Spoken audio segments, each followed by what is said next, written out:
Ho, ho, ho!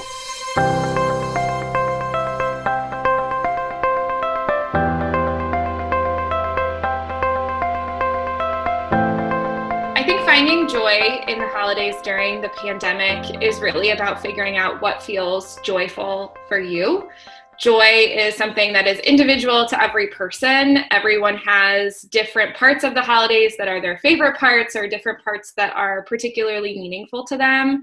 And so during a pandemic, I feel like it's really about just figuring out what are those things and getting reflective and intentional about how you spend your time.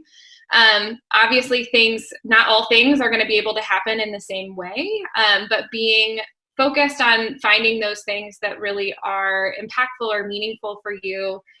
Thinking about me, right? Like that for me, a lot of that is about candles. So candles are really joyful for me. That makes it the holidays. So finding opportunities to do candle lighting in my home, even if I can't do it in a place of worship or can't do it, with the same people that I would normally. That might be looking at holiday lights for you. It might be whatever decorations are in your home, seeing certain people. And so even if it can't look exactly the same, I feel like it's really about figuring out what makes the holidays for you, and finding opportunities to practice that.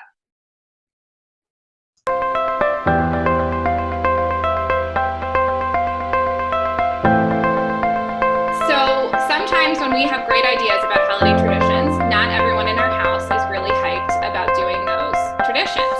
And so often there is a question of whether we should force people to engage with us or if we should, just let it go, not really bother, not worry about it at all.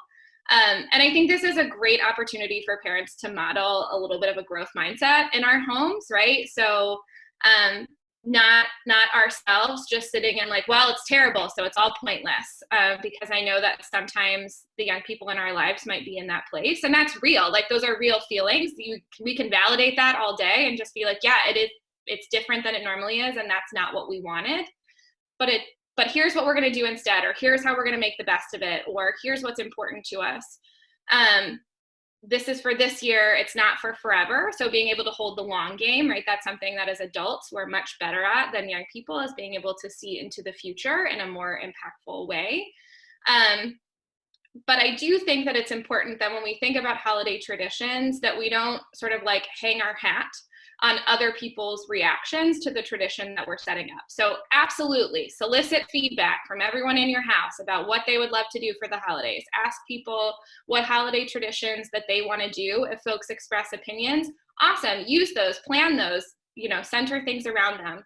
But also find traditions that are going to be joyful for you, so that when you invite other people in your house to participate, and if their reactions aren't, they're not filled with holiday cheer in the same way that you might want them to be, it doesn't ruin your experience, right? Because what we don't want to do as the parent in the space is put tons and tons of pressure on our kids to make us feel happy, because that's not fair, right? They get to have whatever reactions they have, so we need to have realistic expectations. But if you're wanting the activity to be enjoyable, pick something that's enjoyable to you. Don't hinge it on, it's only going to be enjoyable for me if everybody shows up in a particular way. If everybody shows up smiling and joyful, then it will be fun. But if everyone shows up and they're kind of like bah humbug about it, if it's still something that you enjoy, you'll still be able to find joy in that experience, despite how they might think about it.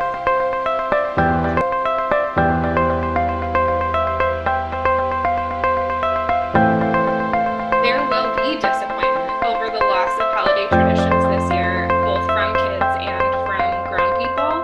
And I think the biggest way that we help each other deal with that is by making space and acknowledging that disappointment as it arises in real time. And naming it. I think one of the biggest things that parents can do for their kids is name that disappointment is normal and natural, and make space for feeling that. So naming it yourself. So if you're really disappointed that you don't get to see your parents, you can say, I'm really disappointed that we don't get to go to grandma and grandpa's house this year. And offer them the space to be like, yeah, me too. Because when we name it, it's out there in the open, people are able to respond. Sometimes that can feel scary because we're worried that if we name the disappointment, that it will somehow overtake the joy that we're hoping people experience, or that it will overpower any possible positive experience. But I think it's important to remember that feelings are not a zero-sum game. So there's no like cap on the number of feelings we can have. That we call it the both and, right? That we can both be deeply disappointed and very grateful about what we are able to do. We can be very disappointed that certain people aren't there, and very joyful that we're still getting to sing our favorite holiday song. I think a good metaphor is an Inside Out, if you are familiar with that movie, right? That the memories can be multiple colors, right? They can be yellow for joyful and also tinged with blue for sadness. And so a big part of dealing with disappointment and helping kids deal with disappointment is being able to hold space for the disappointment while also not allowing that to overtake everything, right? By holding it in at the same time as and in conjunction with our joy.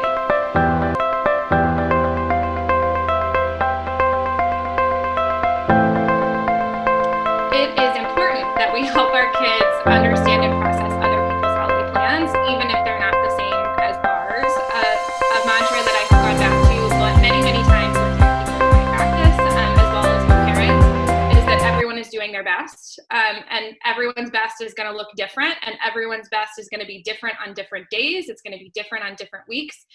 Someone's best during this super emotional holiday time might look different than someone's best at a different time of year. Someone's best when they're in the depths of grief might look different than someone's best when they're feeling really joyful. And so I think in terms of how we help our kids learn how to think that way, right? Learn how to think in a way that is more expansive. My favorite go-to phrase is soy. I talk about it all the time, right? So some people, other people, you might. It's just a sentence structure. So some people are feeling like it's really important for them to see their grandma and grandpa. Other people are prioritizing spending time apart in order to keep their grandparents safe. We as a family are choosing XYZ because that's what feels best to us, or that's what we need to do this year. And sort of acknowledging that there are many different ways to be. It's a non-judgmental frame, right? Some people are doing this, other people are doing this. Here's what we're doing, and here's why, right? And explaining the language and the context of your values. I think this is a great opportunity, especially with the holidays, to talk about what your family's values are. Like what is it that is leading you to celebrate the holidays in whatever way that looks like for you this year, and making that explicit to your kids, right? So that they can circle back to that for themselves, which ultimately helps them develop their own capacity, right? To make decisions based on their values in the future, which is of course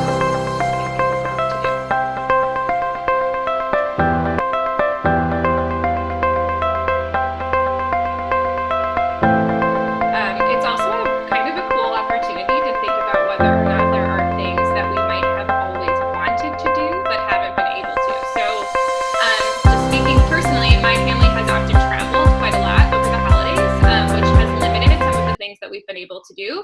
So this year we're going to spend a lot more time like at home in our pajamas, which I'm really pumped about because I've always wanted to do that. There might be things that your family is often not able to do because there isn't time, because maybe you're spending time, you may have a family with many households, and so you spend time going from household to household to household. And this year maybe you're doing less of that, so that might give you more extensive time to have conversations.